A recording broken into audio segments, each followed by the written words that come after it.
Hi Resonators, welcome to Tammyosity. I'm Tammy. Today we're making a J for Janet. Janet purchased 3 of my items and we got to talking and she showed me pictures of her office. She likes to have her office just filled with things that give her warm fuzzy feelings, you know what I mean? So I was looking at the pictures of how she has her office decorated and they're all sort of vintagey, romantic items. If I were to give her office a decor theme, I would call it romance nostalgia. So that's where my idea came from to make this J for her. First, I need to prep the roses. So I'm drowning the roses to help reduce air bubbles. And this is a 2-day process. So I've dropped in some resin, some of it leaks out and then it hardens and then I drop in more resin and wait for that to harden. So now the roses are prepped and I'm adding some items in the J to give it that vintage romantic feel. This is a foreign coin, I believe it's a Turkish coin. And then of course I have the vintage key that I use in a lot of my projects. It's one of my favorite items to drop in there. And some pearls because you know pearls are romantic. There's little pieces of broken rose petals in there and that works too. And then I have that pretty brass piece, which if you saw me make the R for rod, you know that brass piece is actually a carburetor part. It's a fuel filter, but I don't care that it's a fuel filter. It's so pretty. It's pretty and shiny and I like the grittiness of the brass and it looks really pretty in this J when I'm done. These roses were actually left from a wedding centerpiece, or maybe it was a centerpiece, wedding centerpiece, and I took a few of those roses and I dried them along with some of the leaves from that centerpiece, so that's where I got these roses.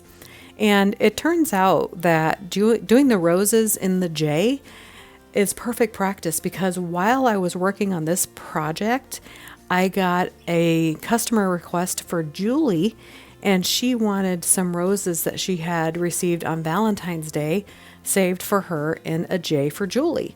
So this turned out to be perfect practice so that I know how to save her roses, her precious Valentine's Day roses, and get them ready for her. This is my first attempt putting dried flowers in resin. I had never done it before, so I'm glad that I'm not working with someone's precious Valentine's Day roses that they had saved, and I'm just working with something that was left over from a wedding that nobody even really cares about. So it happened to be good practice for me. Even though I took the time to drown the flowers already, they're not completely full. So I want to put some more resin in there to reduce those bubbles. We definitely don't want big bubbles in our project. I mean, I'm taking the time and using a lot of resin. I want to make sure it turns out right. So that's why I'm filling those roses there. And the first rose that I put in, the one on the top, it's actually a little too tall for the mold. And you'll see that I do have to work around that issue in order to make this project turn out right.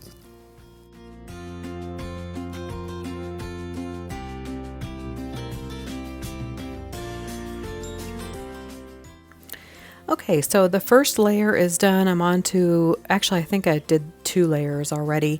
And in the second layer, I did those pretty little gold beads. And while this second layer was still tacky, I dropped that little blue heart in. So that heart has not been covered yet, but it's just kind of sitting there on top of the resin. And I want to add in this cute little butterfly. I have a little butterfly mold and every time I have leftover resin, I pour them in there. So I have random little butterflies of different colors that are ready to go in a project.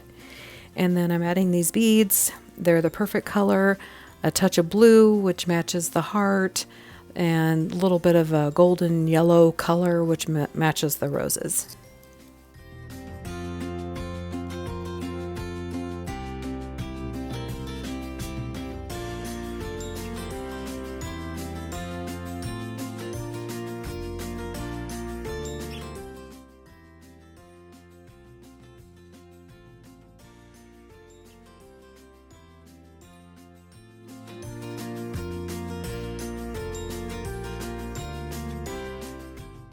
I'm concerned about the height of that rose there, so what I'm going to do is lay down this silicone stick. I want to at least make sure that the top petal sticks down into the resin so it stays down, so that I don't have to cut that away because it's something that's sticking out of the resin later. I'm spraying on 91% isopropyl alcohol to pop the bubbles that are forming at the top.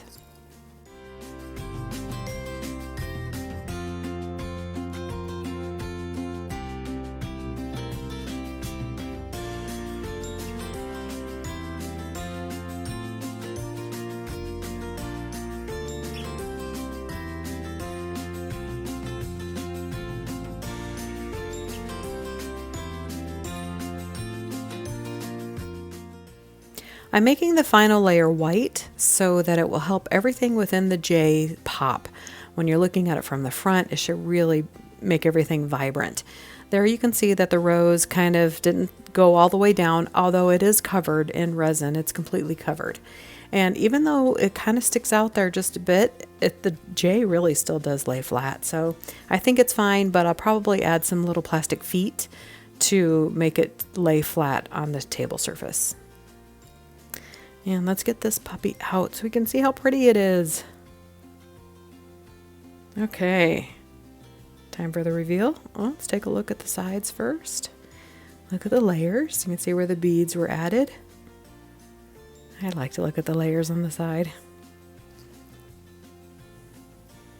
Oh, look how pretty. You can see where the top rose has one bubble right at the center there.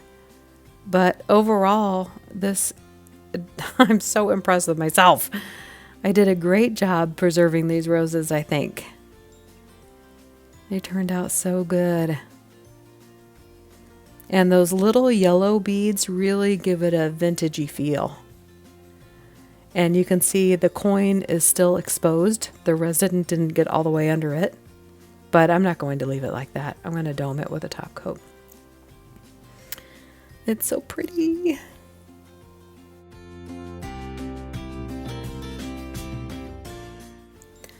So here we can get a good look at it before I do the top coat. You can see how the coin is exposed, which looks kind of cool, but that's not really what I want.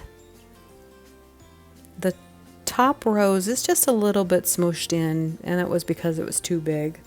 The bottom rose fit really well.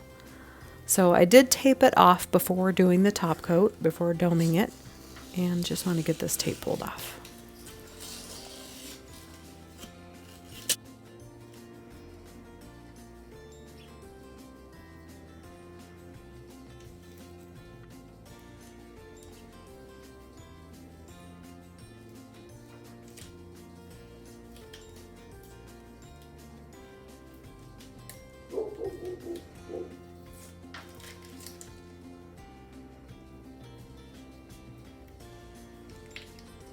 That is beautiful.